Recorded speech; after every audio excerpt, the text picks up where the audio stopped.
Good morning. Please rise in body or spirit and join me in singing our opening hymn, "Oh Hear My People." It's number 219 in the gray hymnal. This might be an unfamiliar one. You might want your hymnal, but the lyrics are also on the screen.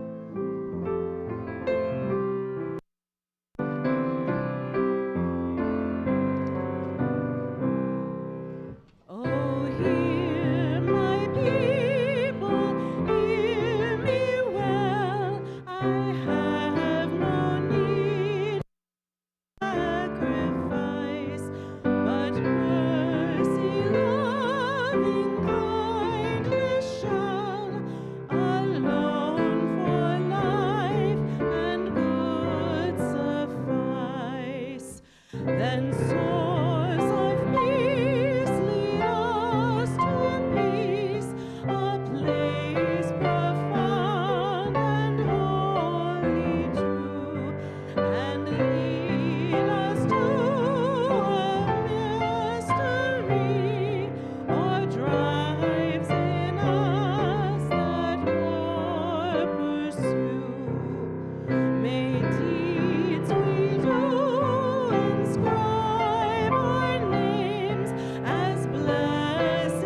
So the people took their dough before it was leavened, their kneading bowls wrapped in their cloaks upon their shoulders. Exodus 12:34. You'll need to travel light. Take what you can carry, a book, a poem, a battered tin cup, your child strapped to your chest, clutching your necklace in one hot, possessive fist. So the dough isn't ready, so your heart isn't ready. You haven't said goodbye to the places where you hid as a child, to the friends who aren't interested in the journey, to the graves you tended. But if you wait until you feel fully ready, you may never take the leap at all. And infinity is calling you forth out of this birth canal and into the future's wide expanse. Learn to improvise flat cakes without yeast. Learn to read new alphabets. Wear God like a cloak and stride forth with confidence. You won't know where you're going, but you have the words of our sages, the songs of our mothers, the inspiration wrapped in your kneading bowl. Trust that what you carry will sustain you and take the first step out of the door. We light this chalice in celebration of joy, the flickering flame of a candle. A flame that shimmers, that dances, that cheers, the flame that heartens and encourages us in hard times, the welcoming flame of this community. Thank you. Well done.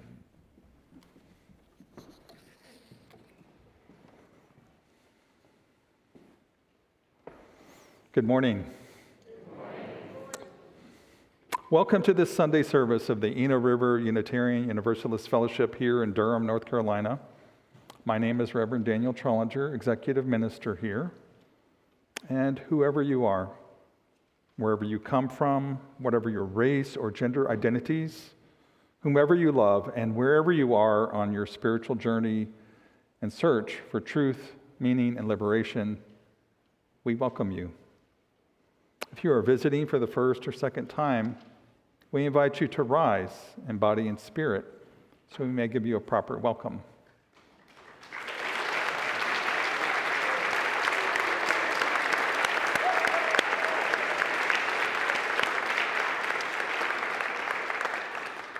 If you're watching on the live stream, please introduce yourself in the chat. Thank you for choosing to spend your Sunday morning with us. If you have children or youth with you, they are invited to join our religious exploration classes when the children are sung out after the time for all ages. I have one brief announcement. Next week, next Sunday, April 20th, we will have one service at 11. We will share our annual flower ceremony for Easter Sunday. It's also Earth Day. So with this beautiful flower ritual, we invite you to bring a flower or flowers with you and know that you'll return home with a flower as well. This Sunday, our service is co-created with our Jewish fellowship, and we'll hear more about that in just a moment. I want to thank them for that. And I invite you to turn into worship mode any device you might have on your person. And let us center and prepare for the gifts of this day. Our Generosity Sunday recipient this month is Church World Service. Let us now welcome Bethany Showalter to share about their good work in the community. Let's give Bethany a nice welcome.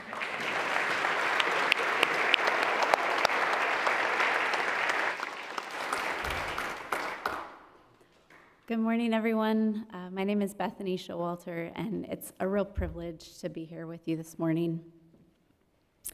I currently serve as the interim office director at CWS Durham. I first just want to say thank you to all of you. I understand that this group of people has long been strong supporters of CWS. And we're always grateful for that support, but I think right now we feel it more keenly in these really difficult times. CWS's vision is a world where all have food, voice, and a safe place to call home. And as I was thinking about those words, I was reminded of how often in the last few months we have gotten news of policies or contracts that are changing, that are impacting, really having detrimental impact on refugee neighbors that are here, and on their relatives or others who are still in various places around the world seeking safety. Because of some of these changes and some of the pause on newcomers coming to the US, we've really had to shift our focus to who's here in front of us, who is in our community that needs support. And so we've really tried to shift our focus to, on average, we serve around 1,500 people through all of our programs every year. So there's plenty of folks to continue providing support to here in our community. We're looking at things like basic needs, shelter, food, but also things that really help with integration and make people feel like they belong and are part of the community. Looking at economic security, stability, how to get connected with their broader community, and legal services to make sure that they have protections in place. So I want to talk about two specific programs and share a story with you. One of our programs, CARE, Communities Acting for Refugee Empowerment, is a program that some of you are, I'm sure, aware of, but really works with refugee neighbors to work with upward mobility. So really helping to advance and get connected on a career path. This is done with support from volunteers who walk alongside them as they work toward becoming certified nursing assistants, going to study pharmacy tech, and things like HVAC. And it's been a really neat program. We've heard stories of volunteers actually becoming quite experts in these fields as well as they study alongside our refugee neighbors in their pursuits of these longer-term career pathways.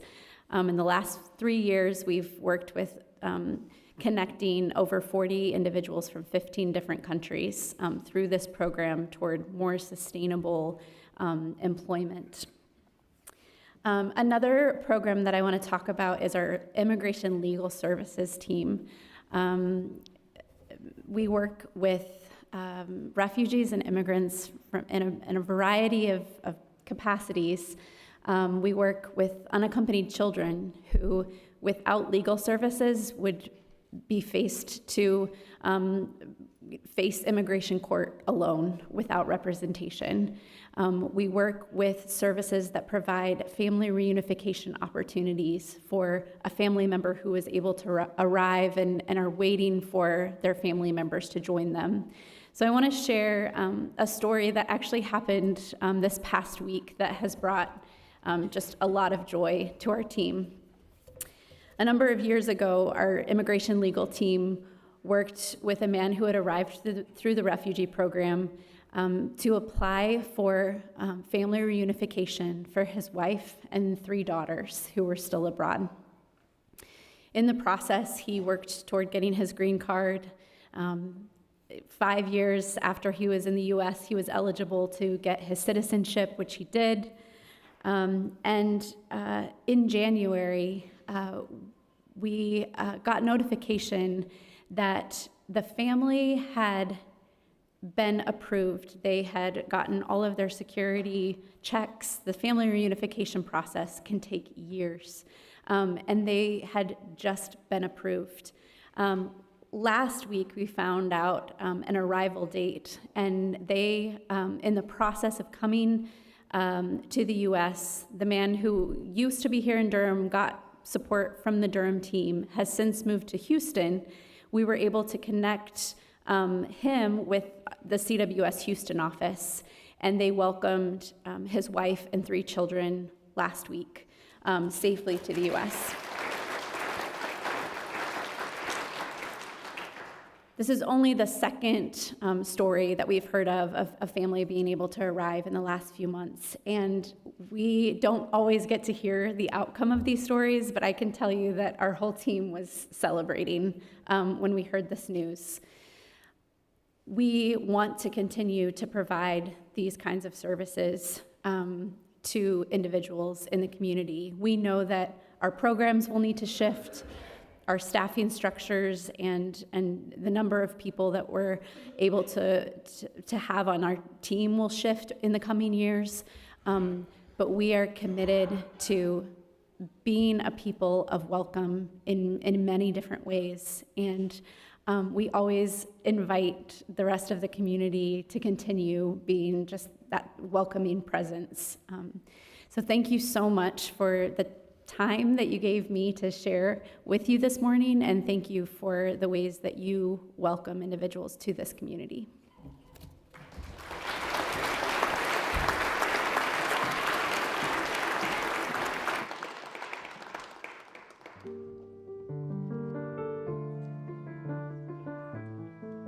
Good morning. I would love to welcome our youngest members and friends from tiny to tall to come join me for our story. I feel so lucky to get to read today. I'm usually stuck in the other building. I get to see all of y'all from up here. It's great. Good morning.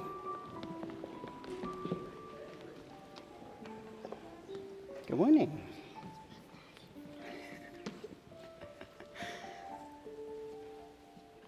So good to see everybody all together. Well, this morning we have a story about Passover. This book is called Happy Passover, Edie Rose by Joy Preble.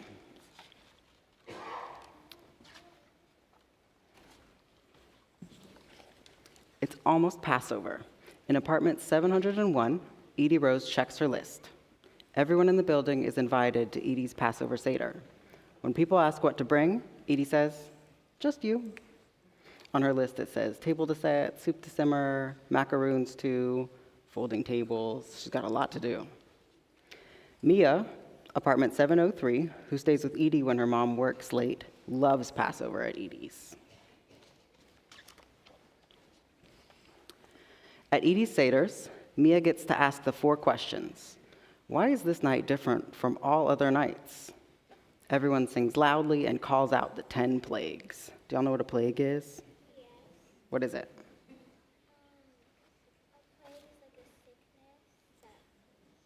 Yeah, it can be like a sickness. That's one example of a plague. So these plagues from these stories, there's a bunch of different plagues that happen. So they yell out frogs, hail, boils, locusts, darkness, flies, cattle sickness.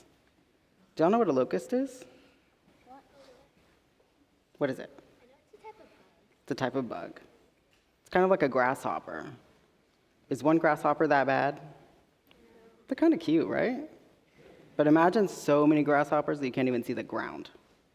That's the kind of plague they're talking about here. Yeah, a big swarm of them. So, one not so bad, but this is talking about the plagues that happened a while ago. So, everybody dips greens in water salty as tears because they crunch on matzah, because when Moses led his people out of Egypt, let's go, now, before Pharaoh changes his mind. There was no time for bread to rise.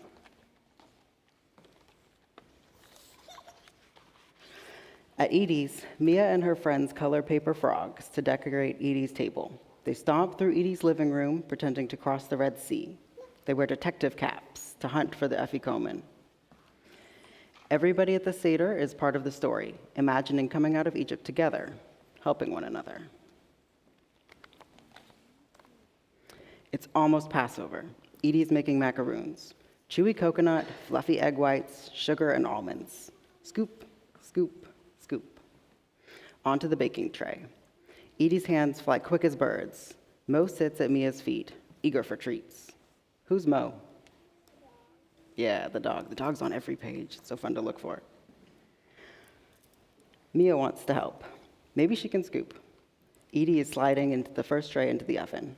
Mia wonders, if it were time to leave Egypt, hurry, quick, would she know what to do? She's not Edie Rose, who knows what people need even before they ask. When the macaroons are baked, it's time to carry them to Edie's long table by the window. But when Mo smells the doggy treats in Edie's pocket, he dashes over, just as Mia's mom walks through the door. It's hard to say who collides first. Down they all go in a tangle. Macaroons scatter everywhere. "Oh no," says Mia's mom. "Oh, Mo," says Mia. Edie's arm makes an awful cracking sound. What happened? She probably broke her arm. Oh, Mo. I'm fine, says Edie. But she's not. "How will I be ready for my Seder?" she asks. Mia's mom lifts her gently. Edie Rose is going to the hospital. Later, Mia sits in her room wearing her rhinestone tiara, looking at her map. Mo is visiting until Edie returns. Could a journey be calling Mia's name right now? Maybe, Mia thinks, she can be like Edie Rose. What do you think she's about to do? Cook? Think she's about to cook? Yeah? We'll see. Oh, what's she doing? Making a list? Just like Edie Rose. Passover is tomorrow. There's a lot to do. Mia makes a list. Macaroons, table to set, invite neighbors. Next, Mia and Mo go up and down the building, floor by floor, knocking on neighbors' doors. What was the one that broke her arm, maybe? The one that broke her arm, that was Edie Rose, the one who's hosting the Seder at the party. Was it the girl with the glasses or no? It was the older woman. Does she have glasses? Yes, the girl with the glasses. Yes. That is who fell and broke her arm. It's important to clarify these things. Edie Rose needs you, Mia tells everyone. We'll help, they tell her. Passover is here, and so is Edie Rose. Walking slowly into apartment 701. Her arm is in a sling. So she went to the hospital, and she's feeling better now, hopefully. Edie looks and looks. "Oh," she says. "Oh my, but how?" What is she seeing in her own apartment? Yeah, the neighbors brought all the food for Passover. It's a surprise. Mia smiles so wide her cheeks hurt. "We marched together," Mia tells Edie proudly. "All of us, like you said." Apartment 701 is filled with neighbors and friends. They brought Passover to Edie Rose. Brisket, meatballs and turkey, bowls of veggies, and more. Vivi Lieb, the custodian, has baked a crispy potato kugel. Mr. Adelman from 202 has made haroset, sweet with apples and figs. The Mendez family from 404, Mom, Dad, Nina, and baby Nomi have brought chicken soup plus parsley they grew themselves, ready to dip in salt water. Mia has set Edie's long table and arranged Edie's Seder plate. She and her mom have made Edie's macaroons. Mo has kept his paws to himself. Did y'all see where he is? He's at the table. Yeah, he's being good now. Maybe he feels bad about what he did. You don't think so? He's just a dog. He's just a dog. You're right. You're right. I'm reading too much into it. Does he actually know what he's even doing? You're right. Did he know We don't really know. he broke Edie's arm? He might not have known, but I'm sure he's happy to have her back, right? So he's hanging out with her. Is that a frown or a smile on her face? That's a good question. Is that a frown or a smile on Edie Rose's face? I'd say she looks like content. She looks happy, right? She's really touched that these people have done this for her. When it's time for the Seder to begin, Edie Rose sits at the head of the table. Mia asks the first of the 4 questions. Why is this night different from all other nights? This year, the answer is more than matzah and haroset and sweet and salt water like tears. This year, the answer is all of the neighbors, working together for Edie Rose when she needed them. remembering the Passover story as though it is happening now, right here in apartment 701. Mia smiles her biggest smile. Happy Passover, Edie Rose. That's our story. How sweet is that? Okay. Now, it's time for us to march on together and continue our religious education in the next building. I will see you there.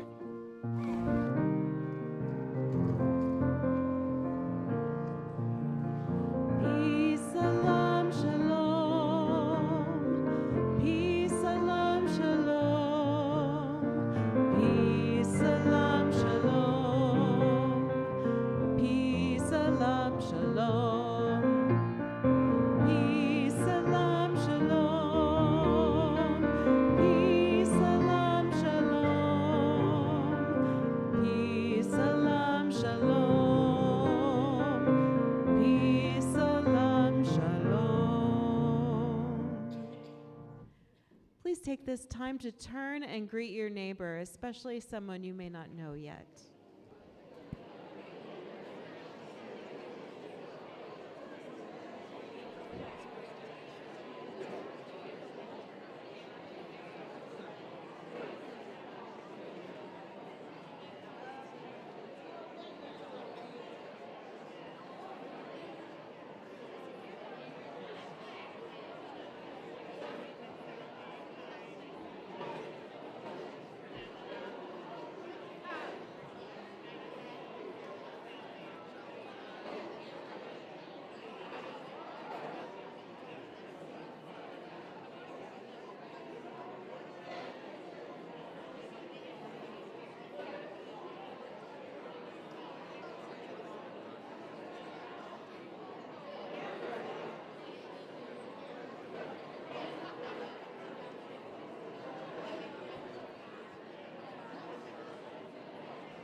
Let me ask if we could have the doors closed.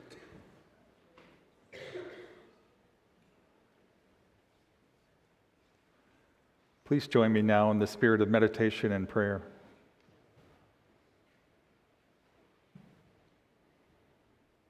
Spirit of life, as we gather this morning, may we open to the gifts of this day, of this season. Spring is here, a time for renewal of life into new and creative forms, a time of rebirth, a time of transformation and joy. It is a time when we recognize the reality that everything changes. From the darkness and dormancy of winter comes the seeds of new life, new possibilities. As we enter the spring season with hope, how will we be renewed in this moment? How will we be transformed through the gathering of beloved community? May we open with body and being and live to love and be a blessing on this earth. As a people who care for this world and for one another, we lift up our joys and concerns. We hold in our hearts Atreus Good, who is currently in Duke Hospital. His family requests prayers for his recovery.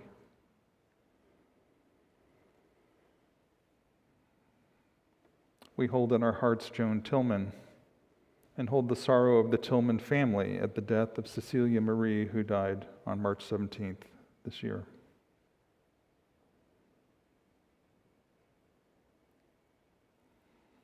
We hold in our hearts Tom Fletcher as he progresses through the stages of brain cancer. He's a good soul and doesn't deserve this suffering, Leslie Zeldin shares with us.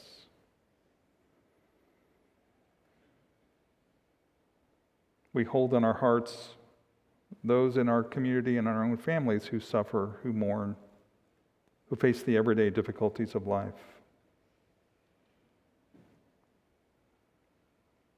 We hold in our hearts the living and breathing earth, that we may work together to support earth and climate justice.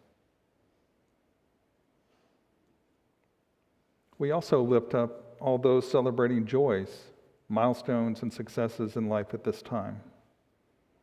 We lift up Lily Searles, who celebrates the joy of her daughter Rachel being married yesterday.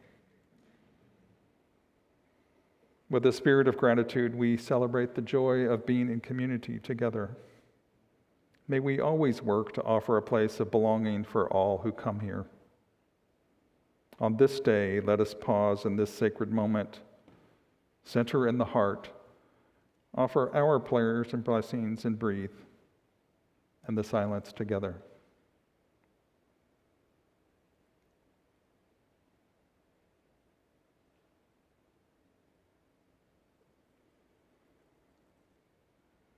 Amen. Ashe. Blessed be.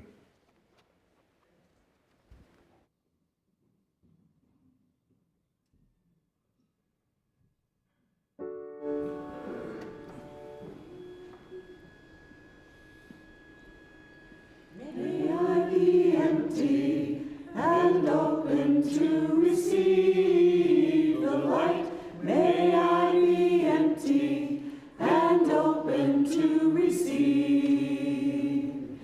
May I be full and open to receive the light. May I be full and open to receive. May I be empty and open to receive the light. May I be empty and open to receive. May I be full and open to receive the light. May I be full and open to receive. May I be empty and open to receive the light. May I be empty and open to receive. May I be full and open to receive the light. May I be full and open to receive.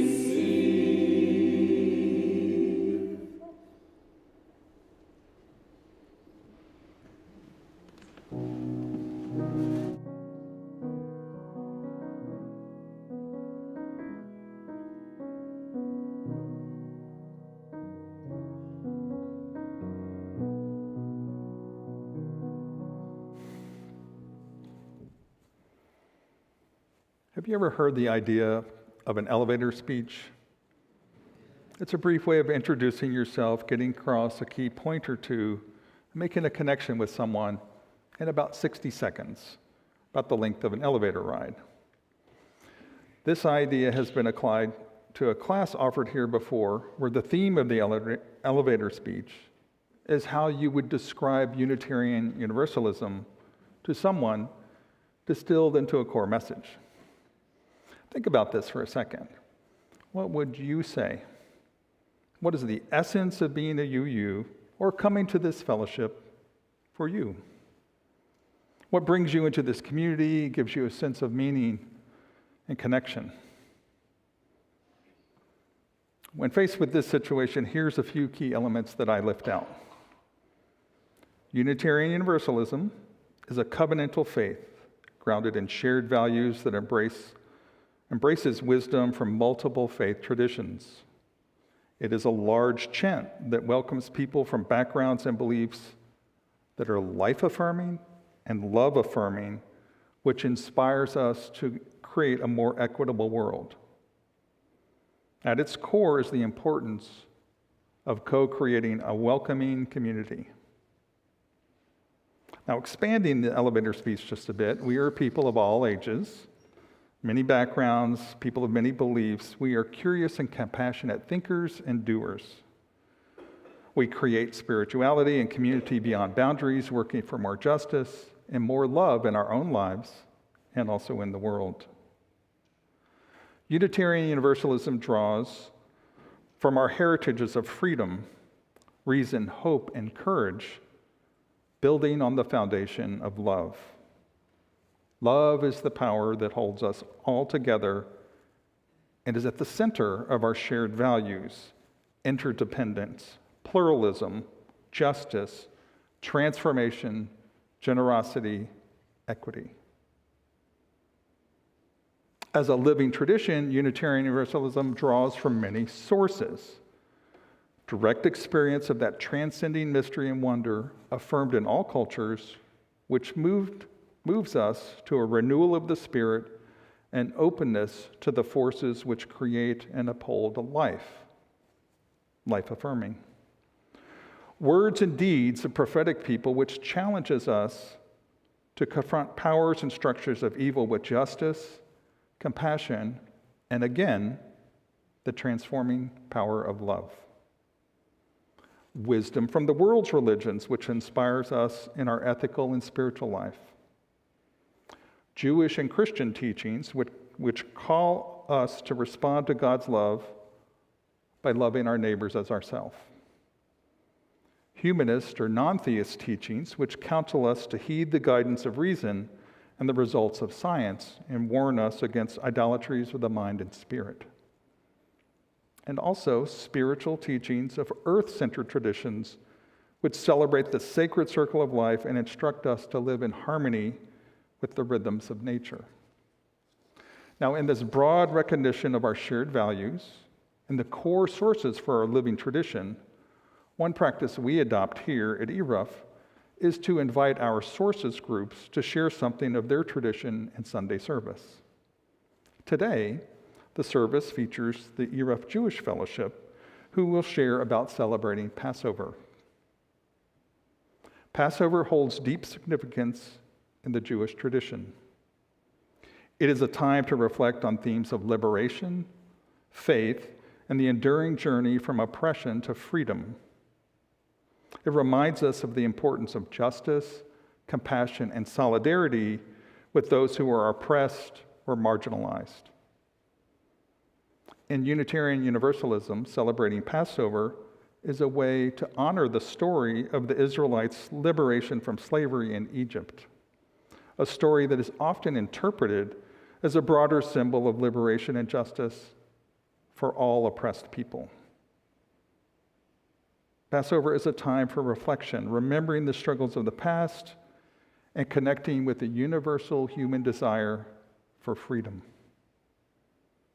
Passover invites us to connect with our ancestors, family, and the people in our lives. It urges us to be together and shows us the power that lies in community. This morning, I invite all of us to create a space of openness. Engage with a welcoming heart the stories, music, and rituals our Jewish fellowship has to offer.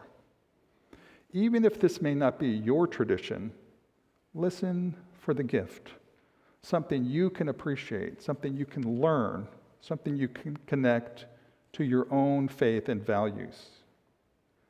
When we come together and celebrate our differences, the unique gifts and stories we each bring to this big tent, we have the opportunity to grow.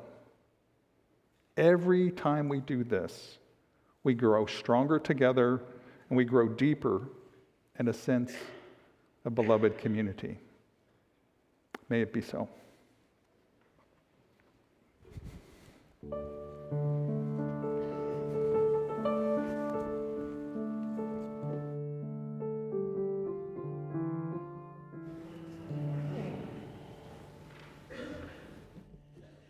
It's been jokingly said that the story of every Jewish holiday is fundamentally about three things.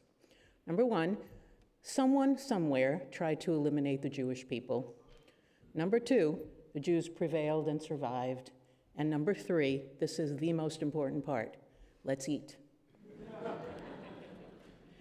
Passover certainly matches this description. Passover, or Pesach, as we say in Hebrew, is based on the biblical story of the Exodus from Egypt. Anyone who has ever been to Sunday school as a child or seen the movie knows the basic story. In ancient Egypt, the Hebrews were held as slaves for many generations.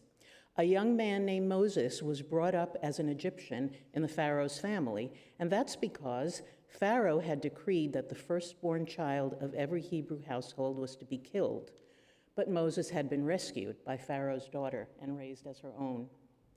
Just as in modern times, rich societies were happy to exploit slave and immigrant labor as long as there weren't too many of them to overwhelm the native population. Some things never change. Moses had escaped when he realized that the Egyptian slaves were actually his own people. God spoke to Moses and told him to return to Egypt and negotiate with Pharaoh, get his people released, and lead them through the desert to the promised land, Canaan. Moses did as God demanded. He returned and asked Pharaoh to let the Hebrew slaves leave Egypt. Pharaoh refused. So God took matters into his own hand, sending down 10 plagues in succession to force Egypt to comply. The first 9 plagues were things like pestilence, darkness, locusts, frogs, and I won't list them all. Pharaoh was unmoved. The last and 10th plague was the killing of the firstborn in each household, ironic comeuppance for the punishment that Egypt had previously imposed upon the Hebrew slaves. And that one got Pharaoh's attention. God sent avenging angels to slay the firstborn in each Egyptian family, but spare the Hebrew families. How did the angels know which households to skip? Well, each Hebrew family put a special sign on their door, marking their home as a Hebrew home. And the angels passed over those homes, thus the name of the holiday, Passover. Pharaoh then relented and released the Hebrews. Now, they had to get out in a hurry before Pharaoh changed his mind. Knowing there was a long journey ahead, they quickly baked some bread to take with them, but they were so rushed and didn't have time to allow the yeast to do its job and for the bread to rise. They left Egypt with the flat bread, which we call matzah, and which Jews eat at Passover to this day. When the refugees reached the Red Sea, God parted the waters, allowing them to walk through. But Pharaoh had changed his mind, and his armies were right behind the slaves to force them to return. When the Egyptians attempted to follow through the parted waters, God caused the waters to close, drowning them, while the refugees passed safely. Every year, Jewish families commemorate the Passover by retelling this story, eating certain foods, and adhering to certain rituals. Sharon and Ruth will tell you more about that.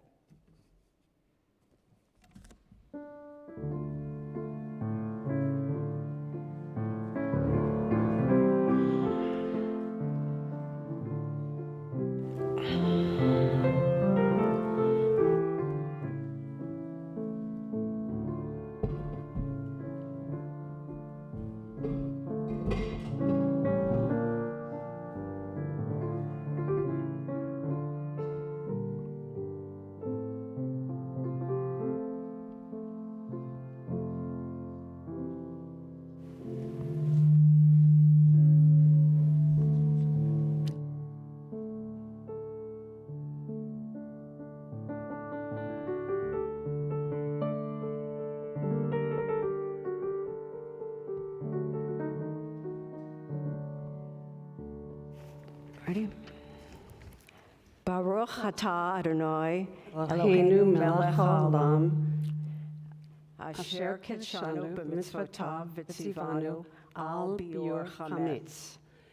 Blessed are you, our God, ruler of the world, who sanctifies us with mitzvot and calls upon us to remove chametz. Passover is a holiday rich in ritual. We just demonstrated the ritual that symbolizes the spring cleaning we do to get our homes rid of non-Passover foods and ready for the 8 days of kosher for Passover foods. The central observance of Passover is the Seder.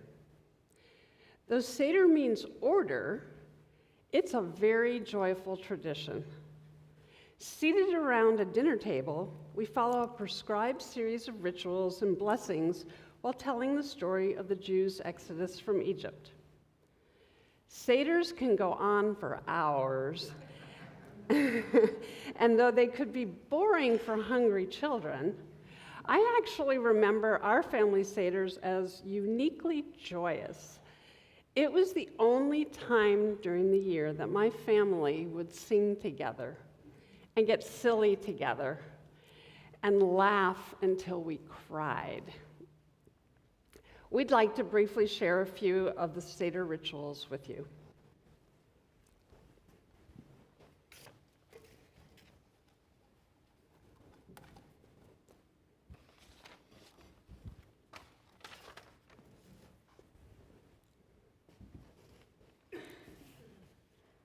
Okay, in the center of the Seder table is the Seder plate. This is my personal one from home. It's empty right now. The image shows one that's full. And the Seder plate holds 6 symbolic foods that are used during the course of the Seder to tell the story of the Exodus from Egypt. There are 2 of the places taken by greens, usually parsley and lettuce, to represent springtime and rebirth.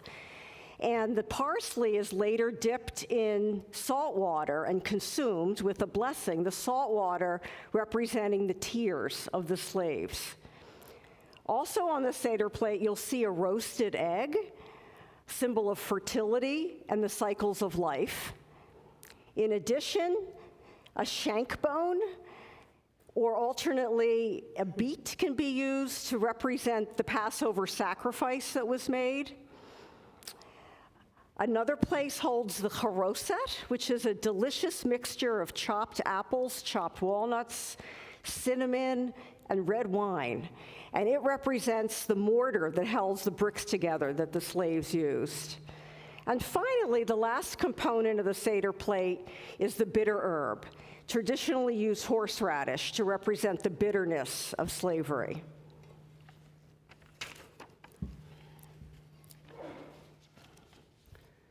Early in the Seder, there are 4 questions posed to frame the significance of the Passover rituals.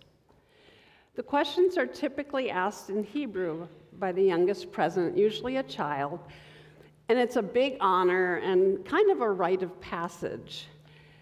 So we've determined that I'm 26 days younger than Ruth. So I have the honor of reading the 4 questions, and I'll read them from the Haggadah, which is the guidebook for the Seder. Why is this night different from all other nights? On all other nights, we eat leavened bread and matzah, unleavened bread. On this night, we only eat matzah. On all other nights, we eat all kinds of herbs. On this night, we eat mainly bitter herbs. On all other nights, we do not even dip once. On this night, we dip twice.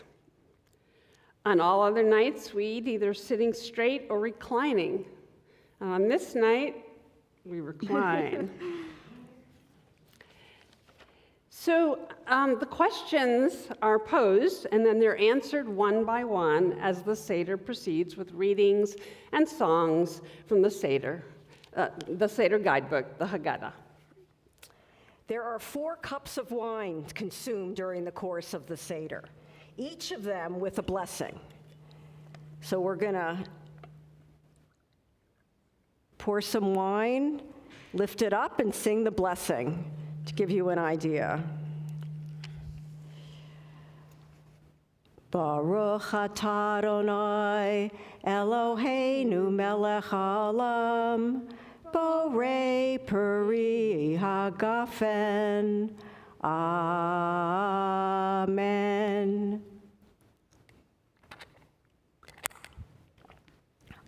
good? Yep. It's as good as Manischewitz wine can be. And then, just as everyone is getting hungry, we prepare a sandwich of matzah, haroset, and bitter herbs, and say the following. Baruch atah Adonai, Eloheinu melech haolam, hamotzi lechem min haaretz. Amen. And then we eat. We hope this has given you a little sense of the richness of Passover rituals that many of us remember so fondly from our childhoods. We're going to have in the fellowship hall some haroset and matzah and a little bit more if you're interested in finding out more about Passover. Thank you.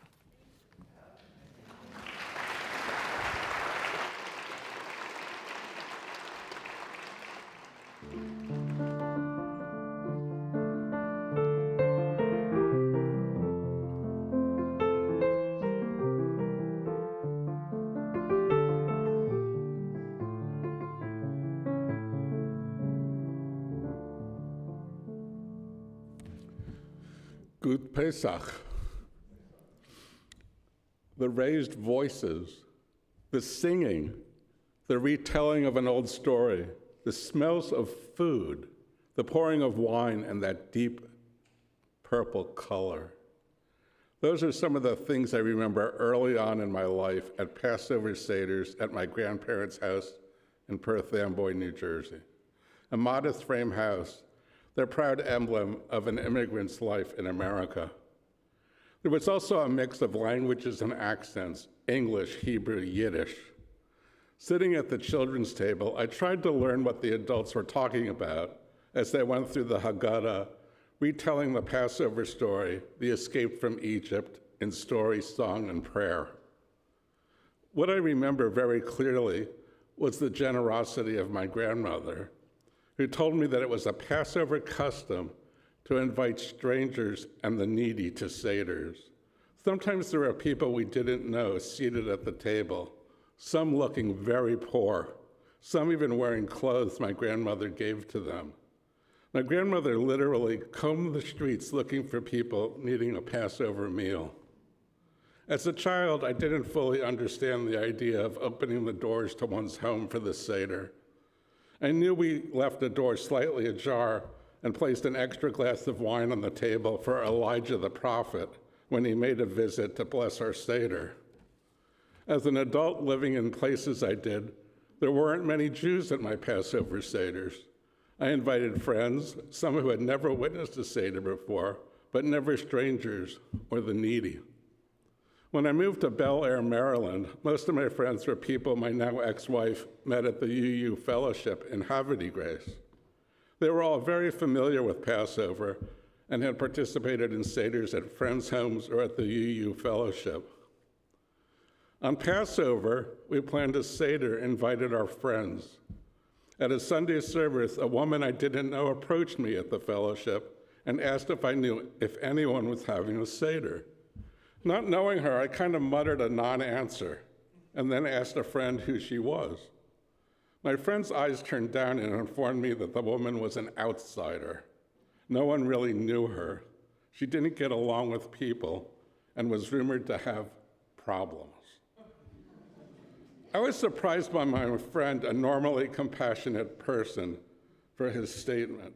I thought about it for a while. I thought of a framed photo of my smiling grandmother, looked at it in my mind, and said to my wife, I think we should invite the outsider and her two young children to the Seder, her youngest a toddler, the oldest a bright-eyed 8-year-old. The woman arrived before our friends, saying a friend had to drop her off early. She put her toddler down to sleep on the living room couch. Her daughter had brought crayons and a coloring book. When our friends arrived, we seated everyone at the dining room table, decorated with a symbolic Seder plate, bottles of wine, and a plate of matzahs. The little girl knew all the symbolic Passover items we placed on the table, and she helped me distribute the Haggadahs at each place setting. I assumed wrongly that she wouldn't want us to be seated with the adults, but she asked me eagerly where was her place. So I fetched another chair and squeezed her in next to her mother. As the Seder began, we went around the table taking turns reading a portion of the Haggadah. When it came to the little girl's turn, I stumbled thinking we would just skip over her, but she immediately read her portion, which included reading a prayer in a Hebrew transliteration and its translation. She beamed as the next adult read. Her starring role came when, as the youngest person at the table, she was asked to read the 4 questions. She even sang it splendidly. When it came time for the meal, she helped my wife and I serve food, then sat with us to eat the Passover meal. As it came time for them to leave, I asked her mother how she was getting home. She replied that she would call a taxi. Instead, I drove them home to a pretty worn-out house she shared in a rundown older neighborhood not too far away. My wife and I cleared the plates, put everything away, and went to bed. Restless, I woke up a few hours later in the middle of the night, finding the sliding door to the deck open and the wind blowing in. Had Elijah visited us? At the end of the next week, a small envelope arrived. My wife opened it, a thank you card from mother and daughter, a child's writing blessing us for inviting them to our Passover Seder. I couldn't help but think of my smiling grandmother.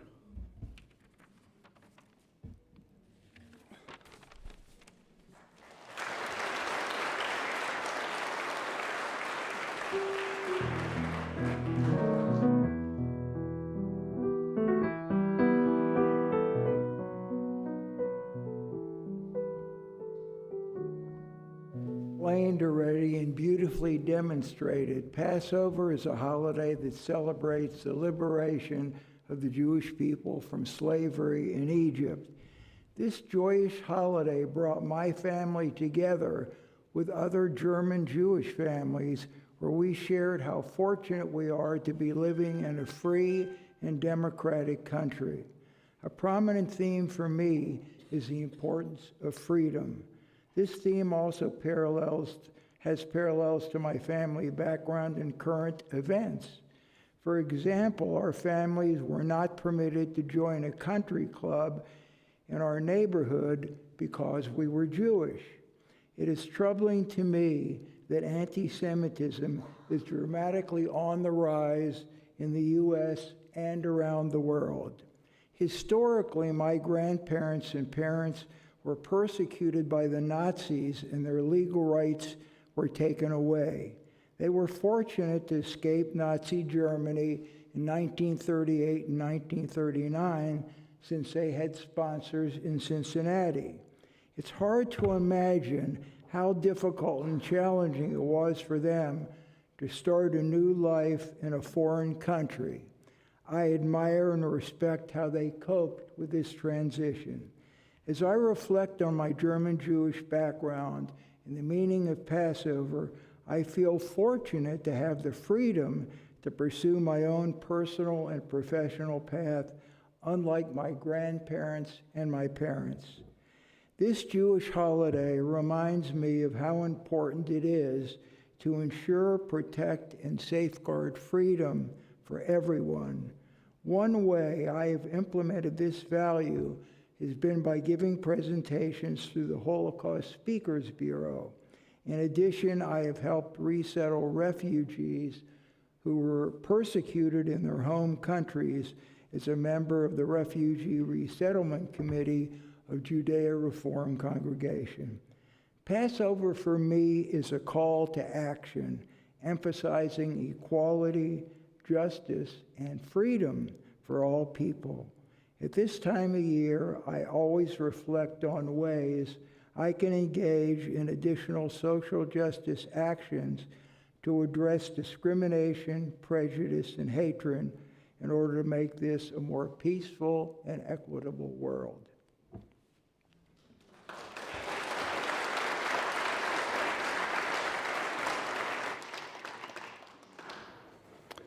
Thank Thank you all for such a beautiful sharing this morning about celebrating Passover. It is now time for our offering. As we learned earlier, our collection goes to Church World Service, our generosity recipient this month. What Bethany did not share with you is that this organization has been hit very hard by some recent funding cuts that are operating at other levels of the government.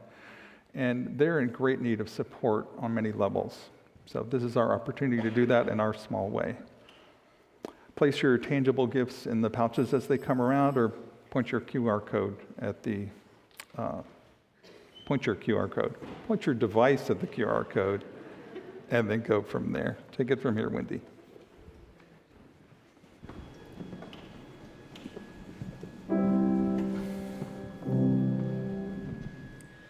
This joy that I have, the world didn't give it to me. Oh, no, no, this joy that I have, the world didn't give it to me. This joy that I have, the world didn't give it to me. No, no, the world didn't give it. The world can't take it away. This hope that I have, sing it with me now. The world didn't give it to me. Oh, well, now this hope that I have, the world didn't give it to me. This hope that I have, the world didn't give it to me. The world didn't give it. The world can't take it away. This love that I have, love in resistance, y'all.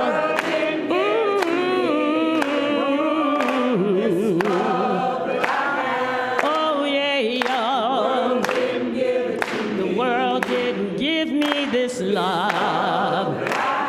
Hey, yeah, world didn't give it to me. No, no, the world didn't give it. The world can't take it away. This peace that I have. Oh, the world didn't give it to me. Sing about peace. Oh, yeah, world didn't give it to me. World didn't give me my peace. Hey, yeah. World didn't give the world didn't give it. The world can't take it away. This joy that I have, the world didn't give it to me. Oh, sing of joy, y'all. Sing about joy. Joy in resistance now. No, no, no, no. The world didn't give it. The world can't take it away. The world didn't give it. The world can't take it away.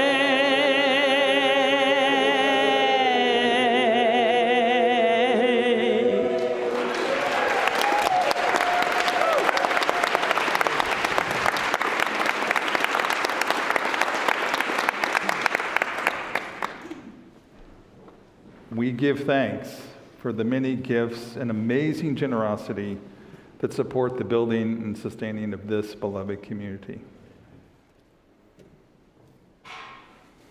Please rise, embody your spirit, and join me in singing our closing hymn, which is number 220, Bring Out the Festal Bread. We'll sing verses 1, 2, 4, and 5. It's in the gray hymnal.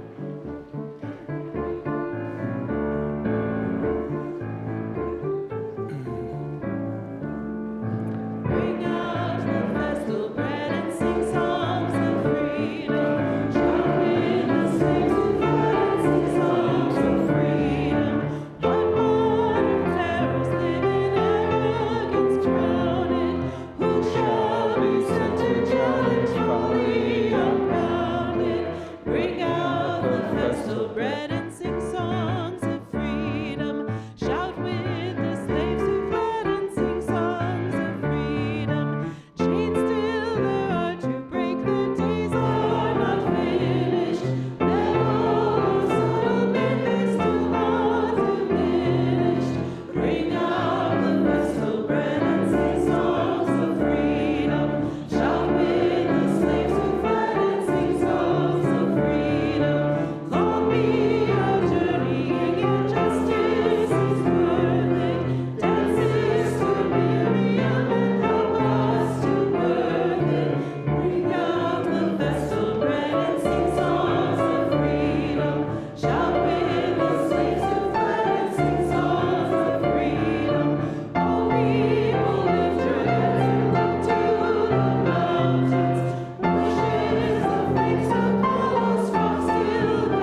Our closing words today come from Reverend Leslie Takahashi.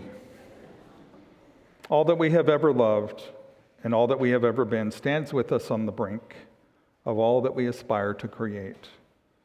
A deeper peace, a larger love, a more embracing hope, a deeper joy in this life we share. Go in peace. Go in love.